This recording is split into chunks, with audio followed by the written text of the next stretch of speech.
শিৱসাগৰত যথেষ্ট অগ্ৰগতি লাভ কৰিছে আমাৰ ইনভেষ্টিগেশ্যন। এই ইনভেষ্টিগেশ্যনত আমি এতিয়ালৈকে 4জন মানুহ ধৰিছোঁ। 4জনৰ ভিতৰত এজন বোমা স্থাপন কৰা ল'ৰাও আছে। আমি এতিয়া আৰু ফাৰ্দাৰ ইনভেষ্টিগেশ্যন কৰি আছোঁ, ভেৰিফাই কৰি আছোঁ, কিন্তু তেওঁ কেনেকৈ স্থাপন কৰিছিলে, কি স্থাপন কৰিছিলে, সেইবোৰ গোটেইখিনি কথা কৈছে। তদন্তৰ খাতিৰত মই খুব বেছি এতিয়া কথা ক'ব খোজা নাই। ঠিক তেনেকৈ আমি বাকী যিখিনি বোমা স্থাপন কৰিবলৈ চেষ্টা কৰা হৈছিলে তাতো আমাৰ ইনভেষ্টিগেশ্যন প্ৰগ্ৰেছ কৰিছে। মই যেনেকৈ আগত কৈছিলোঁ, we are confident of cracking the case, আৰু যিখিনি মানুহে তেনেকৈ অসমৰ শান্তিটো বিনষ্ট কৰিবলৈ চেষ্টা কৰিছে তেওঁলোকক আমি আইনগত ব্যৱস্থা ল'ম। মই যিটো মই কৈছোঁ, এতিয়া তদন্ত খুব চেঞ্চিটিভ এটা ষ্টেজত আছে, মই ডিটেইল ক'ব খোজা নাই, কিন্তু যিয়ে কৰিছে আমি নিশ্চয় তেওঁলোকৰ বিৰুদ্ধে আইনগত ব্যৱস্থা ল'ম। আৰু যিটোকে আমি কেন্দ্ৰীয় সংস্থা যিখিনি আছে তেওঁলোকৰ লগতো সহায় ল'ব বিচাৰিছোঁ। সেইকাৰণে আমি ডিচাইড কৰিছোঁ যে 2টা কেছ, এটা গুৱাহাটীৰ আৰু এটা লখিমপুৰৰ আমি NIA হেণ্ডঅভাৰ কৰি দিম। তেতিয়া আমাৰ যিখিনি কেন্দ্ৰীয় চোৰাংচোৱা আৰু কেন্দ্ৰীয় তদন্তকাৰী সংস্থা আছে তেওঁলোকৰ পৰাও আমি সহায় পাম, কাৰণ গোটেই কেছটো কানেক্টেড হৈ আছে।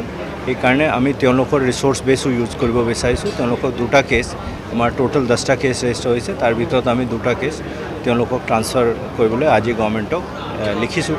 এইটো খুব সোনকালে এইটো হৈ যাব।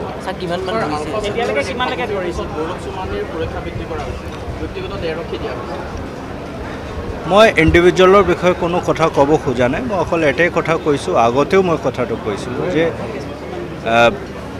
অসমত যেনেকুৱা এতিয়া শান্তিৰ পথ এটাত অসম চলি আছিলে আৰু ব্যৱসায় বাণিজ্য বাঢ়িছিলে, সেইটো বিঘ্নিত কৰা চেষ্টাটো উচিত নহয়। যিকোনো কাৰণতে হওক, চবে বহি কথা আলোচনা কৰি এটা পথ ওলাই লোৱাটো ভাল।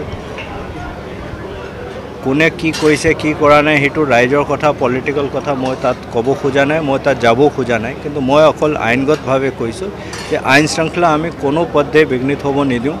যদি কোনোবা আইন ভাঙে নে কোনোবা বিশৃংখল পৰিস্থিতি সৃষ্টি কৰে, অসম আৰক্ষী তাৰ যথেষ্ট ষ্ট্ৰং একশ্যন ল'ব আৰু প্ৰত্যুত্তৰ দিব।